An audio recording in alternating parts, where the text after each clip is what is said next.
Section 4. You will hear a history teacher giving a lecture about the city of Sydney. First, you have some time to look at questions 31 to 40.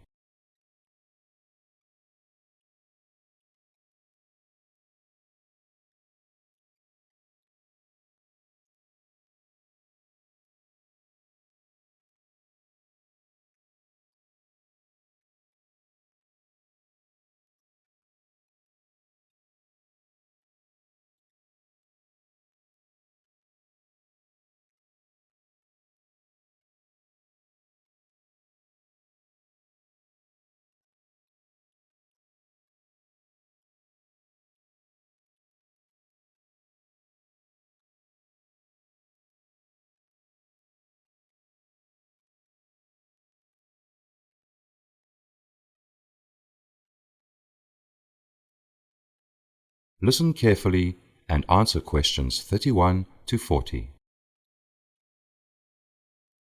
Today, we'll start the section on Australia. I'll begin by talking about the history of Sydney, which is Australia's most populous city and is located on the east coast of the country. Actually, the site where Sydney now stands has been inhabited for thousands of years, since Aborigines moved to the region around 45,000 years ago. They came on boats from the islands of Indonesia and first occupied the northern part of Australia, gradually moving south. The main group of Aborigines living in the region of present-day Sydney was the Eora tribe, whose name simply means here, or from this place. The first European to see the east coast of Australia was Captain James Cook. On April the 19th, 1770, his ship, the HMS Endeavour, stopped in what is now called Botany Bay. The bay got its name because the ship's botanist was very impressed by the wide range of plants and animals he encountered there, most of which he had never seen before. In 1788, a fleet of 11 British ships arrived to set up a British colony. Over 1,000 settlers, mostly convicted criminals, established a settlement on January the 26th around Port Jackson, Sydney's natural harbour. Today, this date is known as Australia Day. Life was hard for the colonists, who had very few skills related to growing their own food or setting up a settlement. Many died, but many more ships bringing more settlers arrived, so the town continued to grow and thrive. Life in Sydney changed dramatically after gold was discovered nearby in 1851. Immigrant miners flooded to the area in search of the precious metal, and the population grew to over 5 times its previous size in a period of less than 20 years. In the latter half of the 1800s, the city continued to expand, and it also developed different cultural attractions, including museums and music halls. Many grand public buildings were erected, and an extensive tram system was built. January the 1st, 1901, was another important date in the history of Sydney, since the Commonwealth of Australia was formed on this day. Instead of remaining a British colony, the residents of Sydney voted to join the Commonwealth. Sydney became the capital of the new Australian state, which was named New South Wales. As well as independence, the early 20th century brought with it a wave of industrialisation, and the population eventually grew to over 1 million. The city suffered setbacks during the World Wars, but it still continued to expand and prosper. Today, Sydney is a modern capital of finance and culture.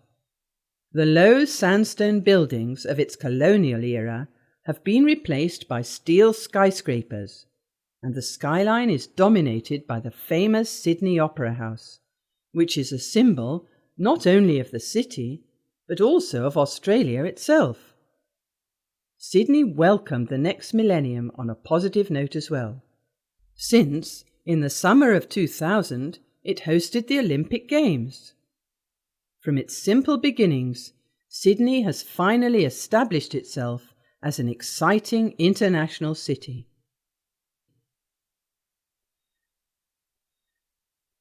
Though Sydney is now a thriving metropolis, there were many problems at the outset, and many people doubted whether the original settlers would survive.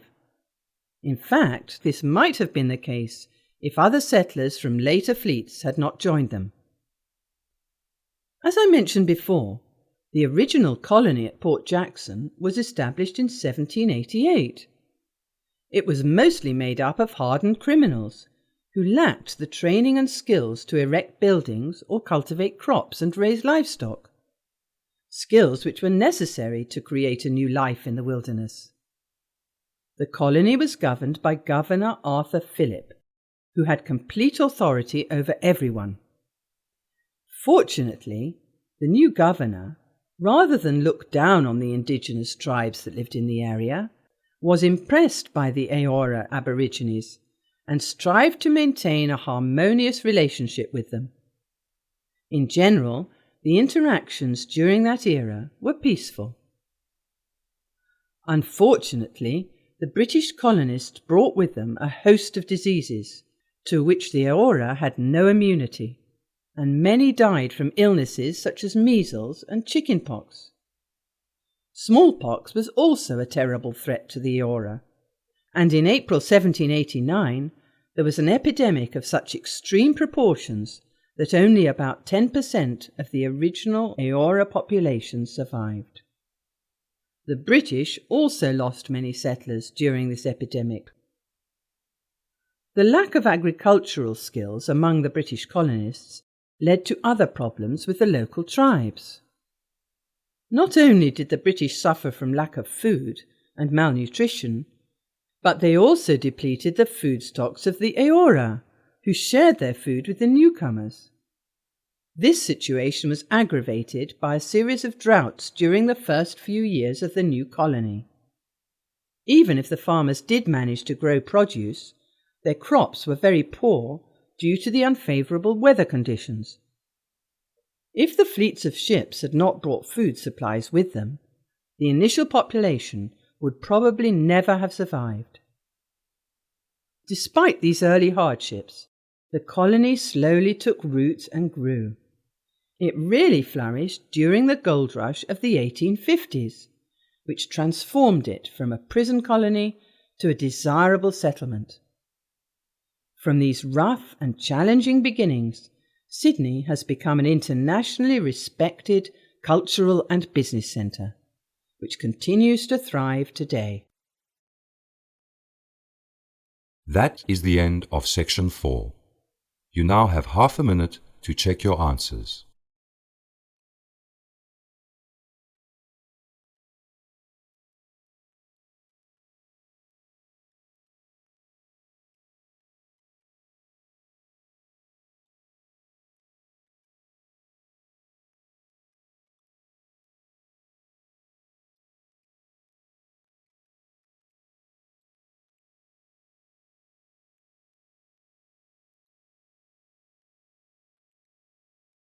That is the end of the listening test. You now have 10 minutes to transfer your answers to the listening answer sheet.